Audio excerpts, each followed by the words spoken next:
येनाक्षरसमाम्नायमधिगम्य महेश्वरात् कृत्स्नं व्याकरणं प्रोक्तं तस्मै पाणिनये नमः। वाक्यकारं वररुचिं भाष्यकारं पतञ्जलिं पाणिनिं सूत्रकारं च प्रणतोऽस्मि मुनित्रयं नमस्कृत्य तदुक्तिः परिभाव्य च वैयाकरणसिद्धान्तकौमुदीयं विरच्यते। कारक प्रकरण का आज 23वां पाठ है। संप्रदान कारक का अध्ययन चल रहा है। संप्रदान कारक के 10 सूत्रों में से 8 सूत्र हम पढ़ चुके हैं। आज 9वां सूत्र देखेंगे। पहले अध्याय के चौथे पाद का 41वां सूत्र अनुप्रतिगुणश्च। यहां 2 पद है, अनुप्रतिगुणः और च।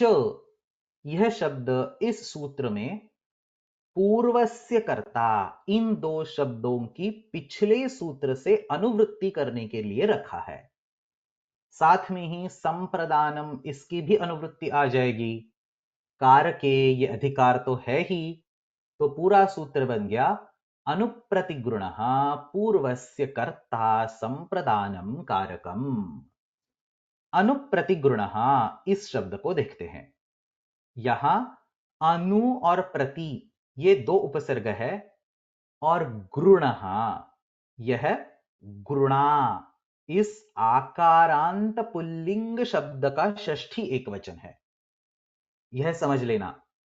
जैसे कि विश्वपा, इस आकारांत शब्द का विश्वपः यह षष्ठी एकवचन होता है, उसी तरह से गुणा, इस शब्द का षष्ठी एकवचन गुरुणः यह हो जाएगा। यहां प्रयुक्त किया गया गुणा, यह प्रातिपदिक क्रियादिगण के गुरु शब्दे इस धातु का निर्देश करता है। गुरु शब्दे, यह धातु क्रियादिगण का है, इसीलिए श्ना इस विकर्ण प्रत्यय के साथ उसका प्रयोग करके गुणा यह प्रातिपदिक बनाया है। बाल मनोरमाकार इसी को स्पष्ट करते हैं। गुरु शब्दे इत्यस्य श्नान्तस्य अनुकरण शब्दात् गुरुणः इति षष्ठी। गुरुणा यह प्रातिपदिक गुरु धातु के अनुकरण के रूप में प्रयुक्त हुआ है, यानी कि इससे क्रियादिगण के गुरु शब्दे इसी धातु का निर्देश होता है। वैसे तो धातु पाठ में तुदादिगण में भी गुरु निगरणे यह धातु दिया है, लेकिन यह धातु तुदादिगण में होने के कारण यहां श्ना विकर्ण प्रत्यय नहीं होता, तो उस धातु का यहां इस सूत्र में कोई संबंध नहीं। इसी को स्पष्ट करते हुए न्यासकार बोलते हैं अनुप्रतिगुणः इति श्ना प्रत्ययेन निर्देशात् क्रियादिपठितस्य गुरु शब्दे इत्यस्य न हि गुरु निगरणे इत्यस्य तौदादिकस्य। इस तरह से इस सूत्र में क्रियादिगण के गुरु धातु का निर्देश है, और यह गुरु धातु अनु या फिर प्रति, इनमें से किसी भी उपसर्ग के साथ होने की बात यहां कही है। वैसे तो गुरु धातु का अर्थ है शब्दे, यानी कि शब्द करना, बोलना, लेकिन अनु और प्रति इन उपसर्गों के साथ इसका प्रयोग करने पर इस धातु का अर्थ बदलकर प्रोत्साहन देना, उत्तेजन देना यह बन जाता है। सिर्फ यही नहीं, बल्कि यह प्रोत्साहन देना एक विशिष्ट संदर्भ में ही होना जरूरी है। इसी को स्पष्ट करते हुए पदमंजरीकार बोलते हैं अनुप्रतिपूर्वः गृणाति शंसितुः प्रोत्साहने वर्तते। अनुगृणाति और प्रतिगृणाति शंसितृ के प्रोत्साहन में ही प्रयुक्त होते हैं। अब ये शंसितृ क्या है? तो यज्ञ करते समय वेद मंत्रों द्वारा देवताओं के स्तुति करने की जो क्रिया, उस क्रिया को शंसन इस नाम से बोला जाता है, और इस शंसन को करने वाला, यानी कि यज्ञ में वेद मंत्रों का पठन करके देवताओं की स्तुति करने वाला शंसितृ, इस नाम से जाना जाता है। धातु पाठ में शंसस्तुतौ यह धातु भ्वादिगण में पढ़ाया गया है। इस धातु से कर्तृर्थ में तृच प्रत्यय लगाकर शंसित्रु यह प्रातिपदिक बन जाता है। इसका प्रथमा एक वचन हो गया शंसिता। वेद मंत्रों के उच्चारण द्वारा देवताओं की स्तुति करने वाला ही शंसिता कहलाता है। इसी को होता इस नाम से भी जाना जाता है। होता यह होत्रु इस शब्द का प्रथमा एक वचन है।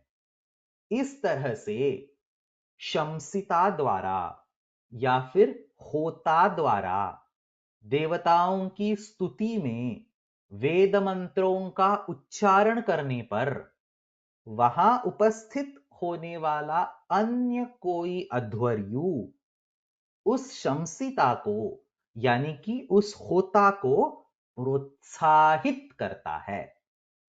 प्रोत्साहित करता है मतलब कि अरे कितना अच्छा गाया, हमें आनंद हुआ, इस तरह का कोई वाक्य बोलता है। यह सब यज्ञ की वेद मंत्रों के पठन की क्रिया में ही सम्मिलित है। शुरू में कोई देवताओं की स्तुति करेगा, बाद में उसको कोई प्रोत्साहन देगा। यह सब उस यज्ञ पद्धति का ही एक अंश है। ऐसे प्रोत्साहन देने वाले वाक्य को अनुगर या फिर प्रतिगर इस नाम से जाना जाता है। बाल मनोरमाकार इस प्रतिगर का एक उदाहरण देते हैं। ओ अथ मोदैव इति प्रतिगर मंत्र। किसी शंसिता के द्वारा देवताओं की स्तुति करने पर प्रोत्साहन स्वरूप ओ अथ मोदैव यह वाक्य बोला जाता है। इस वाक्य को प्रतिगर मंत्र कहते हैं। यह बाल मनोरमाकार का आशय है। इसी वाक्य को वो आगे स्पष्ट भी करते हैं। ओ इति संबोधने मोदयी इति लोड उत्तम पुरुषैक वचनम व इति एवकारार्थे।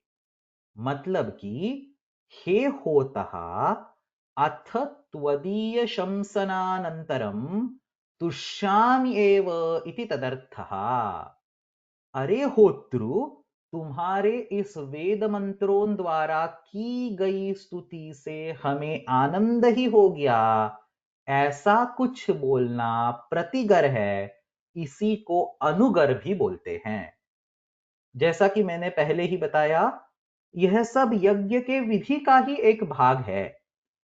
तो इस तरह से शंसिता द्वारा मंत्रोच्चारण से स्तुति की जाने के बाद उसे कोई प्रोत्साहित करे तो वहां उस प्रोत्साहन क्रिया का निर्देश करने के लिए अनुगृणाति या फिर प्रतिगृणाति इन धातुओं का प्रयोग होता है।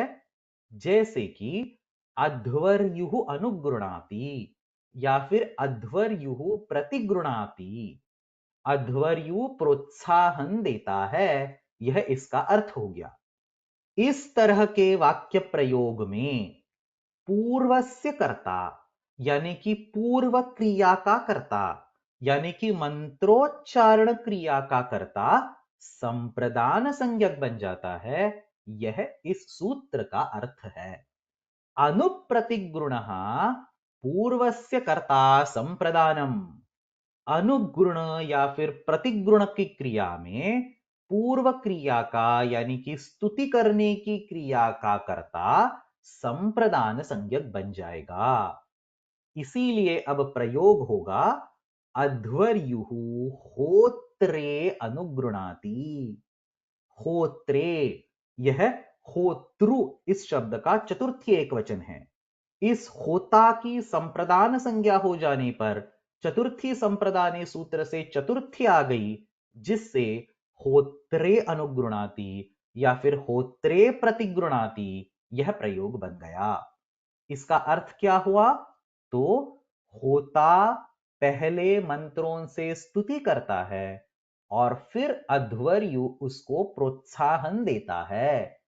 अध्वर्युः होत्रे अनुगृणाति। अध्वर्युः होत्रे प्रतिगृणाति। काशिका देखते हैं। पूर्वस्य कर्ता इति वर्तते। पूर्वस्य और कर्ता इन दो शब्दों की पिछले सूत्र से अनुवृत्ति होती है। अनुपूर्वस्य प्रतिपूर्वस्य च गृणातेः कारकं पूर्वस्याः क्रियायाः कर्तृभूतं संप्रदान संज्ञं भवति। अनु और प्रति जिसको लगे हो ऐसे गुरु धातु का वह कारक संप्रदान संज्ञक होता है जो पूर्व क्रिया का कर्ता भी हो। होत्रे अनुगृणाति। इस प्रयोग का काशिकाकार अर्थ समझाते हैं। होता प्रथमं शंसति तम अन्यः प्रोत्साहयति। पहले होता स्तुति करता है और फिर उसे दूसरा प्रोत्साहन देता है। अनुगरः प्रतिगरः इति ही शंसितुः प्रोत्साहने वर्तते। अनुगर प्रतिगर ये दो शब्द शंसिता के प्रोत्साहन के लिए प्रयुक्त होते हैं। होतारम शंसन्तं प्रोत्साहयति इत्यर्थः। होता को शंसिता को प्रोत्साहित करता है, यही होत्रे अनुगृणाति होत्रे प्रतिगृणाति इसका अर्थ है। सिद्धांत कौमुदी देखते हैं। आभ्याम गृणातेः कारकम पूर्व व्यापारस्य कर्तृभूतम उक्त संज्ञम स्यात्। अनु या फिर प्रति इसके साथ प्रयुक्त गुरु धातु का वह कारक जो पूर्व व्यापार का कर्ता हो उसकी पहले बताई हुई यानी कि संप्रदान संज्ञा होती है। होत्रे अनुगृणाति होत्रे प्रतिगृणाति यह प्रयोग इससे बनता है। इसका अर्थ कौमुदीकार स्पष्ट करते हैं। होता प्रथमं शंसति तम अध्वर्युः प्रोत्साहयति इत्यर्थः। होता पहले वेद मंत्रों से स्तुति करता है और फिर अध्वर्यु उसको प्रोत्साहन देता है। अब अंत में यहां किस कारक का बाध करके संप्रदान कारक का विधान हो रहा है यह देखते हैं। वैसे तो यह समझना आसान है। अध्वर्यु होता को प्रोत्साहित करता है तो यहां सामान्य तौर पर होता इसकी कर्म संज्ञा हो सकती थी। जैसे कि हमने बोला अध्वर्युः होतारम प्रोत्साहयति, उसी तरह से हम अध्वर्युः होतारम अनुगृणाति यह भी बोल सकते थे। लेकिन इस सूत्र द्वारा इस कर्म संज्ञा का बाध होकर यहां संप्रदान संज्ञा का विधान हो गया। बाल मनोरमाकार इसको समझाते हुए बोलते हैं। प्रोत्साहने होतुः कर्मत्वं प्राप्तम पूर्व व्यापारम शंसनम प्रति कर्तृत्वात् होतुः संप्रदानत्वम। होता का तो वैसे पहले कर्मत्व प्राप्त था, लेकिन पूर्वस्य कर्ता होने के कारण यानी कि पूर्व व्यापार में शंसन क्रिया में उसके कर्तृत्व को देखकर अनुप्रतिगृणश्च इस सूत्र से कर्म संज्ञा बाध कर संप्रदान संज्ञा हो गई। इससे होत्रे प्रतिगृणाति यह प्रयोग बन गया। यहीं पर अनुप्रतिगृणश्च इस सूत्र का अध्ययन समाप्त हो जाता है।